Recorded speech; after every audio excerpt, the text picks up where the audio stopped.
Sheri, reka ngende minisita atantanga ku kibuga cy'indege. Sinzi ukuntu yabifata. Sheri, nta kibazo ndabyumva. Uzagire misiyo nziza. Kandi ndakwinginze, nugera i Burayi, uzajya unyandikira.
Mwiriwe.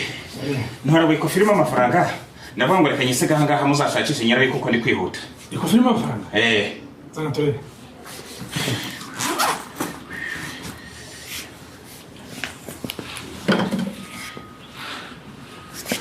Wasanze amafaranga ari bangahe? Ntabwo mbizi kuko harimo amanyamahanga ntabwo nayabaza. Bari. Watoye ikofi irimo amafaranga urayije ntiwayabara? Ariko ni serivisi natangaga nagira ngo muyabare fande. Yabare nyine umbwire amafaranga ari gukwaga.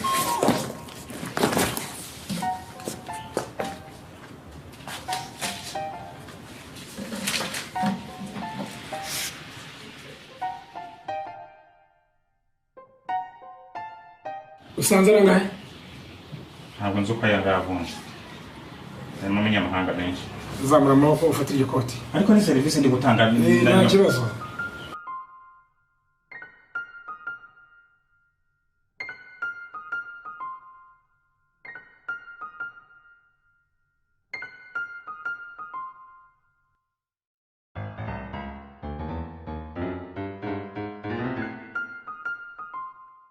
Ese undi muri kapuri miki? Handi mafaranga arimo? Harimo ariko yanjye. Ayawe satandukaniye n'ayabandi. Fungura turebe.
Naka we.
Hanyuma rero ntabwo twakureka ngo ugende tuzakoze iperereza kuri aya mafaranga.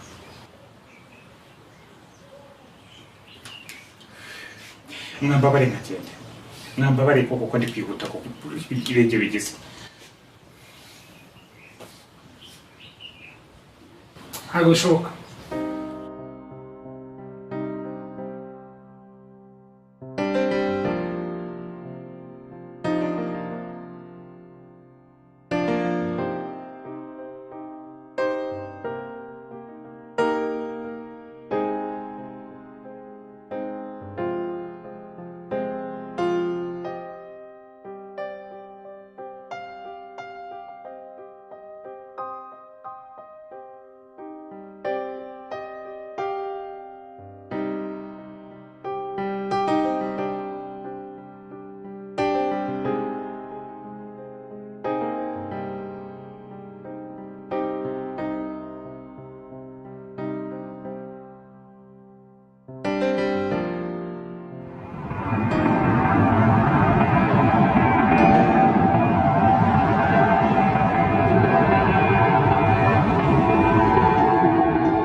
wa mugabo ari umunyamahirwe y'amafaranga winyere kandi ngo yarariye gusa none rero wafatira igihe ukagenda kutishimye sinagoye kunejeje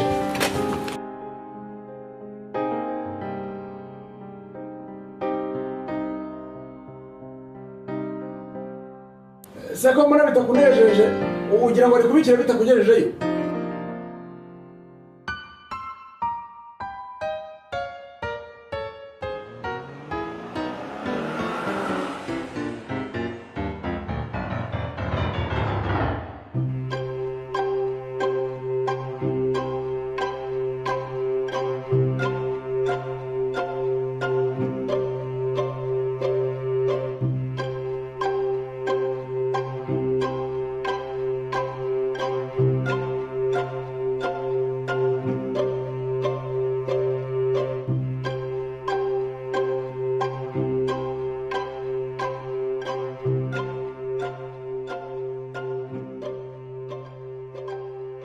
reka manza nyare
ese burya wica n'abantu